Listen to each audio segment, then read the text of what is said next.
Hello, नमस्कार, आदाब, सत श्री अकाल और अस्सलाम वालेकुम। मैं हूं मोहम्मद अहमद काज़मी, लेकर आया हूं आपका पसंदीदा कार्यक्रम आपके रूबरू।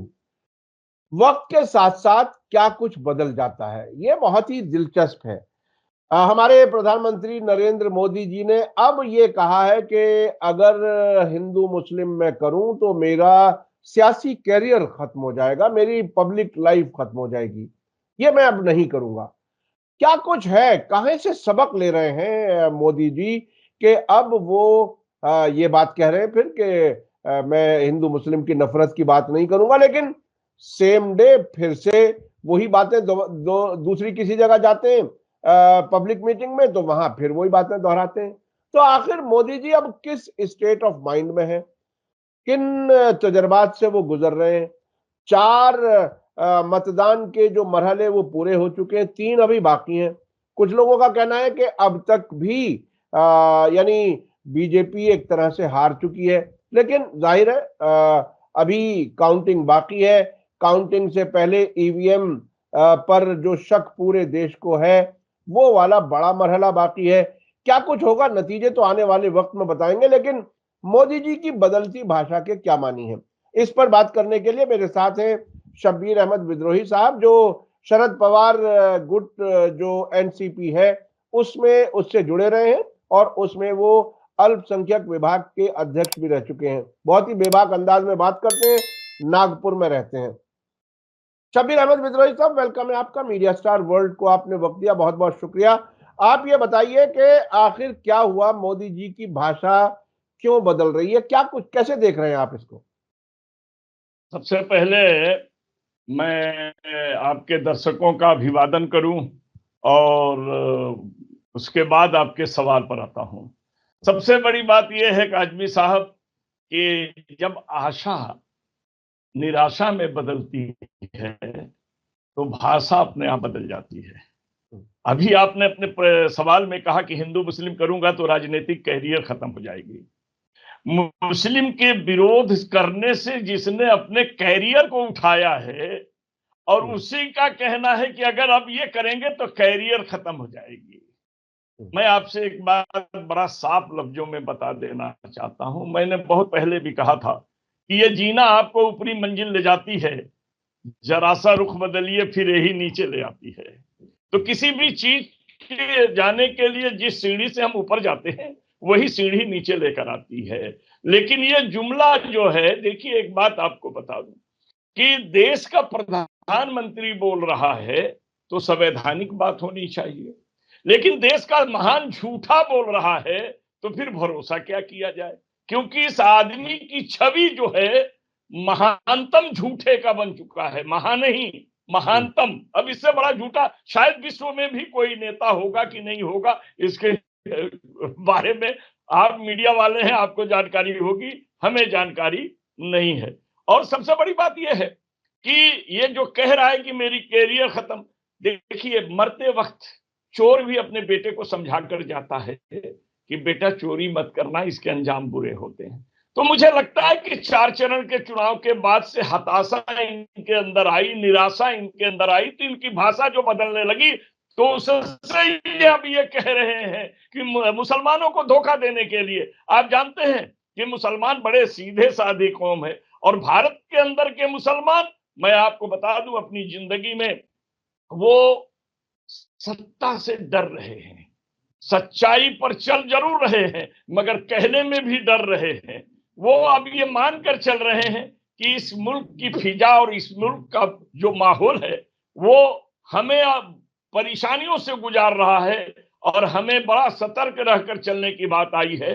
कारण क्या है, आप खुद देख सकते हैं कि आज की राजनीति में, आज की सियासत में मुसलमानों का जो वकार था वो अपने आप खत्म होते चला जा रहा है। क्योंकि इसी के कारण जो आज कह रहा है कि हिंदू मुस्लिम मैं करूंगा तो मेरी सियासी जिंदगी खत्म हो जाएगी, इसने मुसलमानों के बारे में इतनी नफरत पैदा कर दिया कि आज हमारा पड़ोसी हिंदू भाई, जो कल हम एक दूसरे के साथ बैठ करके सामान बांट कर खाते थे, वो आज हमारी दाढ़ी को देख करके आतंकवादी समझने लगा। ये फितरत इन्होंने मिलकर बनाया, माहौल बनाया, और जब माहौल बढ़ जाता है तो नफरत, जानते हैं तीन चीजों को खत्म कर देती है।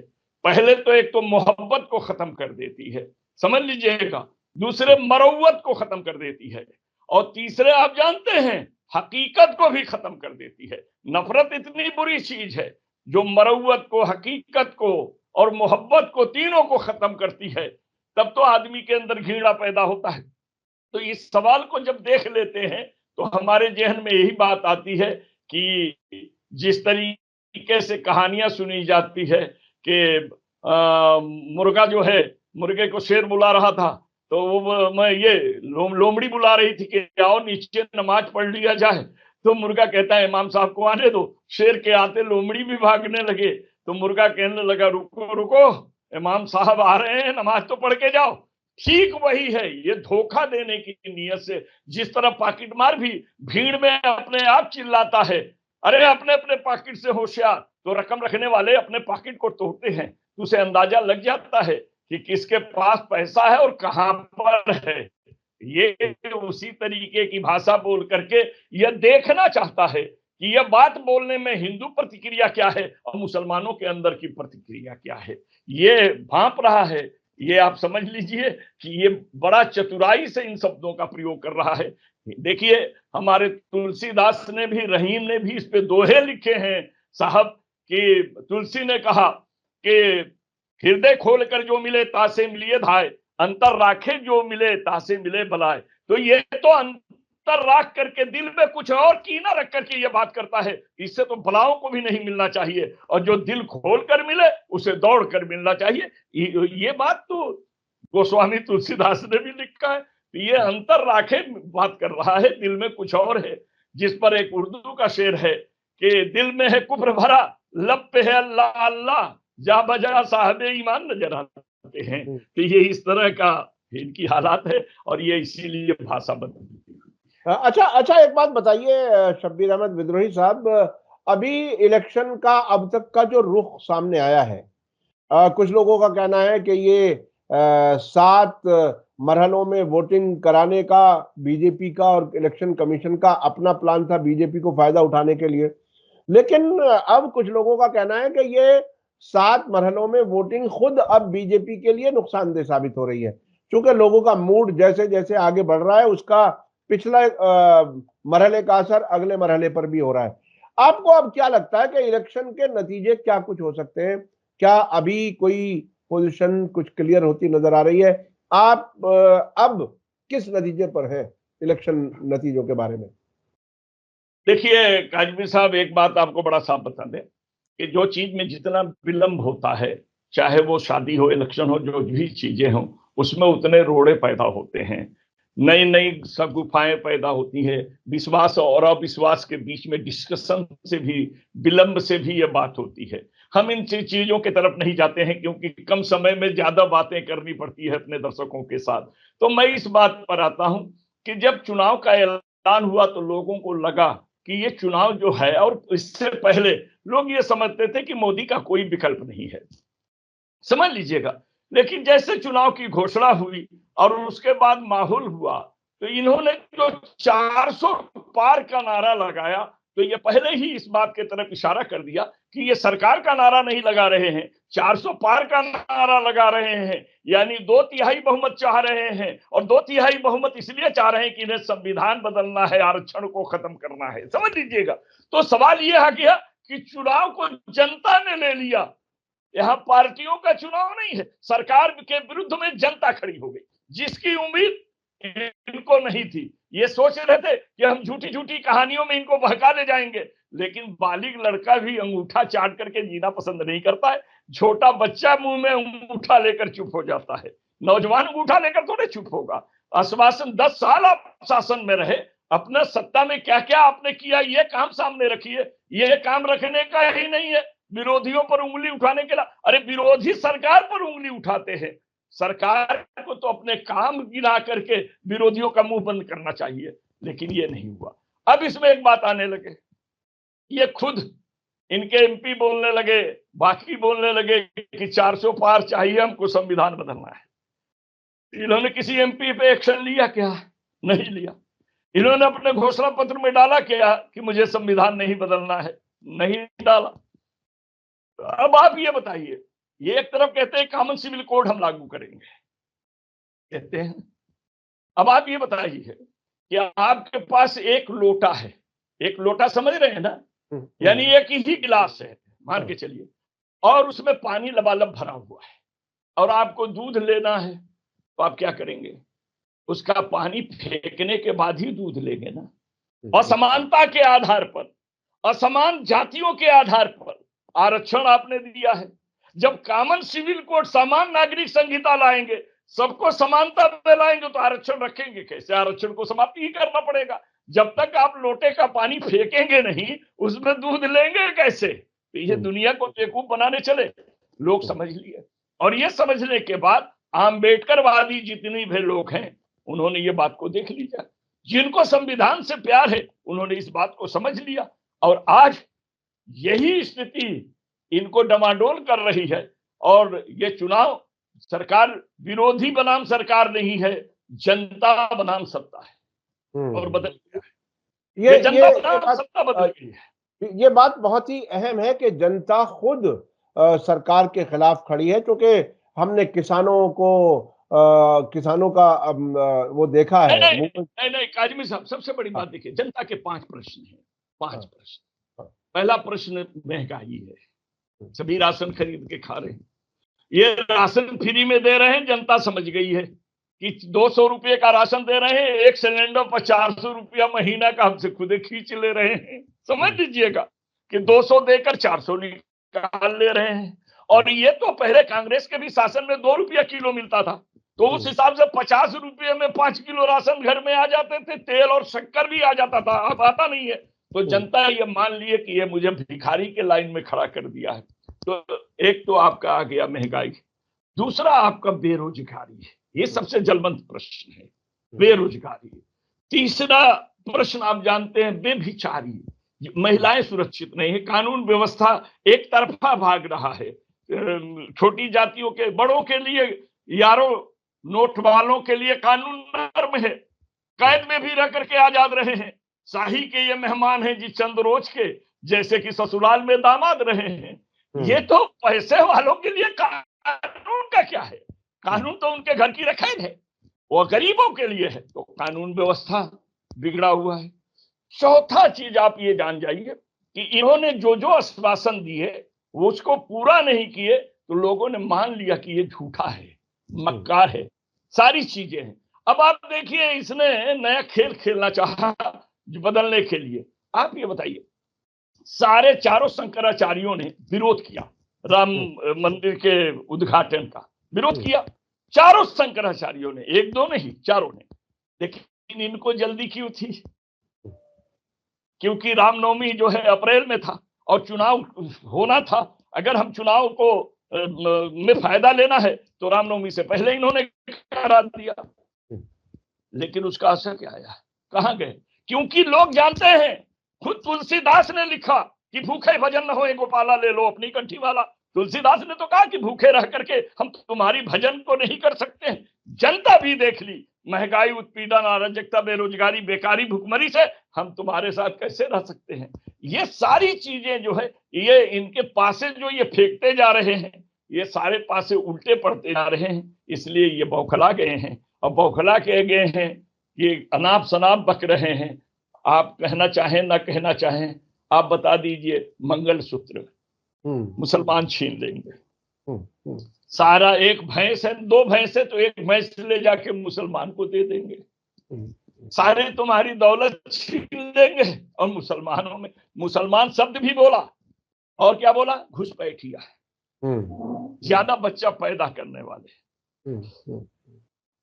इस तरह की बात उसने बोला। आप ये बताइए, भारत के अंदर जो पब्लिक रिप्रेजेंटेटिव एक्ट का धारा 151 कहता है, जाति, भाषा, समाज, क्षेत्र पर बात करना यह चुनाव में अपराध है। मगर क्या है, सैया भय कुतवाल, अब डर का है कहा।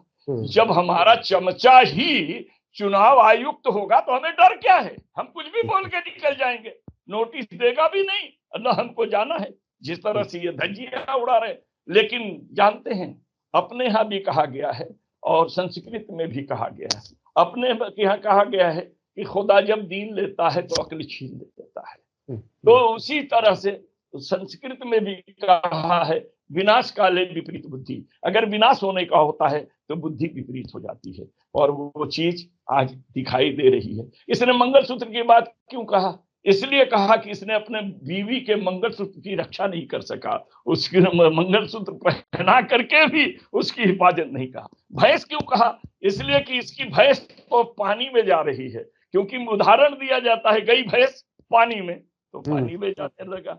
लूट करके दे देंगे, इसने लूट करके अडानी अंबानी को दिया है, तो ये अपना जो किया हुआ कृत्य है, अपना जो अनुभव है, वो लोगों में बता रहा है, इसलिए लोग समझ गए हैं। अब लोग इसके बातों पर विशेष ध्यान नहीं देते हैं। अच्छा अच्छा अच्छा, ये बताइए शब्बीर साहब, अभी इस वक्त अपोजिशन यानी जो इंडिया अलायंस है, उसको कितना आप मजबूत महसूस कर रहे हैं, कितना ऑर्गेनाइज्ड है? कई जगहों पर अखिलेश यादव और राहुल गांधी एक साथ नजर आ रहे हैं, और इधर आम आदमी पार्टी के लीडर और कांग्रेस के लोग एक साथ नजर आ रहे हैं। तो ये एक बदली हुई जो फिजा है, इससे देश को क्या कुछ क्या क्या फायदा होने वाला, क्या कुछ है, आपको क्या लगता है? देखिए आजमी साहब, परिस्थिति मानव को अपना गुलाम बना लेती है। वक्त के हर शय गुलाम होते हैं, ये आपने सुना है। आज आपको बता दूं, इस देश में वक्त ने 3 बार गुलाम बनाया और लोगों को एक होना पड़ा। याद कीजिएगा, आपको बताएंगे। पहले आप चलिए 1977 में जो चुनाव हुआ था, जनता पार्टी जेलों में से निकल करके जनता पार्टी बनी थी। विचारों से एक होना एक अलग है, और भय के कारण एक होना एक अलग है। हमारे यहाँ आपको मालूम है, समाजवादी इंडिया में आने के लिए तैयार नहीं थी, लेकिन मुसलमानों ने लाया। मुसलमानों ने कह दिया हम तुम्हें छोड़ देंगे। मुस्लिम वोट टूटने का डर देखने के बाद अखिलेश यादव इंडिया में आए। तो अभी आज जो इंडिया तैयार है, इसमें कितना भी मतभेद हो चुनाव के बाद, मोदी अगर हट जाएंगे तो ये भी बिखर जाएंगे।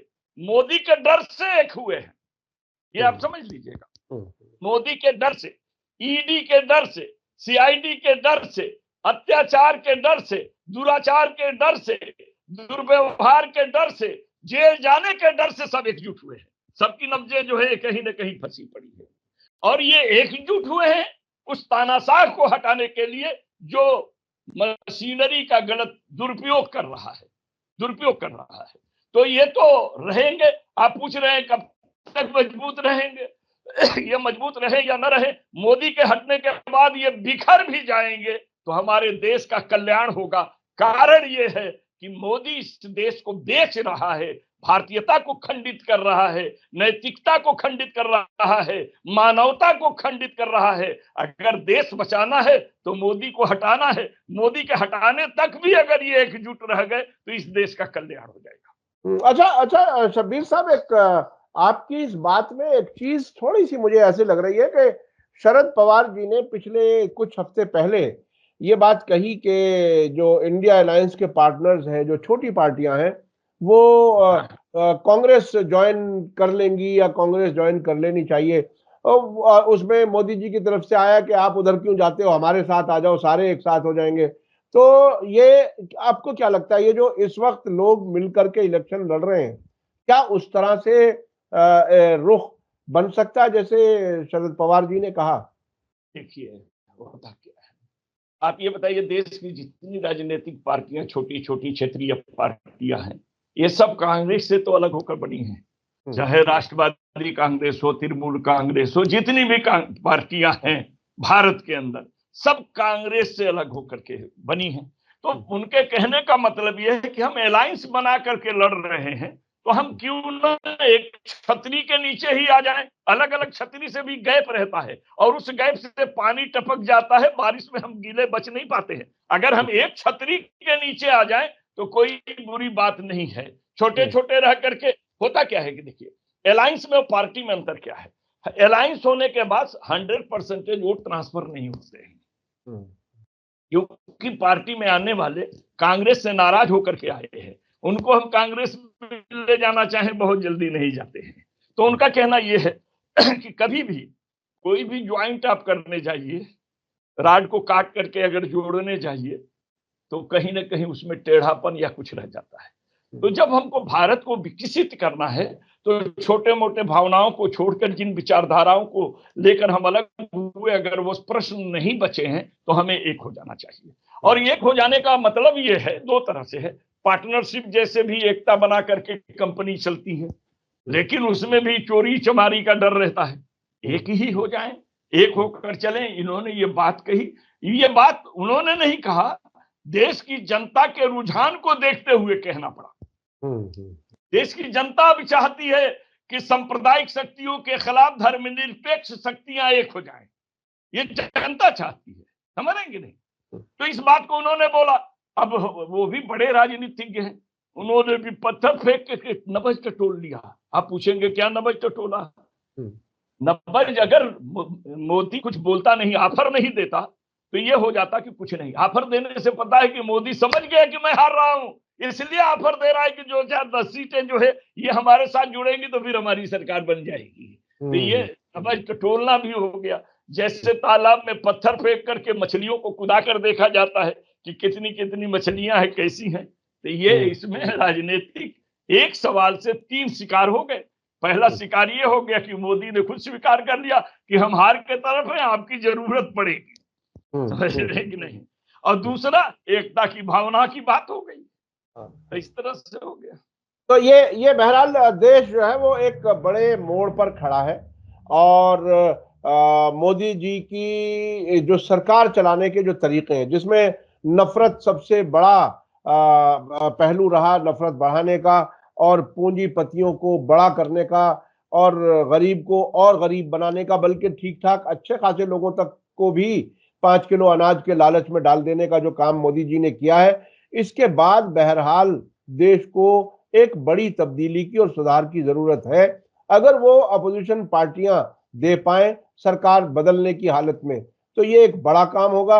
अगर किसी वजह से फिर कोई गड़बड़ घोटाला हो जाए, तो देश बहुत ही एक तरह से खतरे की हालत में। गड़बड़ घोटाला मैं इसलिए कह रहा हूं कि अब तक भी लोगों को ये यकीन नहीं आ रहा है। मुझे एक तजर्बा मैं याद दिला दूं, 2017 में उत्तर प्रदेश में जब इलेक्शन हुए, मैंने तकरीबन 40 साल मुझे पत्रकारिता में हो गए, 2017 से पहले कभी नहीं देखा था कि किसी एक पार्टी से लोग इतनी नफरत जाहिर करें कि गांव के कस्बे के बाहर बोर्ड लगा दे, ये कह दें कि बीजेपी वालों का आना मना है। लेकिन वहीं पर बीजेपी मजबूती से जीत करके आए। उस तजर्बे को देखते हुए ये डर लगता है कि ईवीएम का कमाल इस हद तक भी हो सकता है। उस वक्त बिल्कुल उम्मीद नहीं थी कि बीजेपी जीतेगी, लेकिन बीजेपी जीती। अब क्या कुछ होगा, क्या अपोजिशन के लोग अलर्ट हैं जहां कहीं मशीनें रखी जा रही हैं? क्या कोई सरकारी तंत्र ऐसा कहीं बचा है जो आरएसएस के असर में ना हो और देश की भलाई के लिए काम कर रहा हो? ये सब चीजें आने वाला वक्त बताएगा। बहुत बहुत शुक्रिया शब्बीर अहमद बिद्रोही साहब, आपने हमें वक्त दिया। इसी के साथ मुझे दीजिए इजाजत। धन्यवाद, शुक्रिया। जय भारत, जय हिंद। मीडिया स्टार वर्ल्ड के और वीडियो देखने के लिए हमारे चैनल को सब्सक्राइब करें और सीधे नोटिफिकेशन पाने के लिए बेल आइकन दबाएं। और अगर हमारी खबर सच्ची और अच्छी लगे तो अपने व्हाट्सएप, इंस्टाग्राम, फेसबुक और ट्विटर अकाउंट पर जरूर शेयर करें।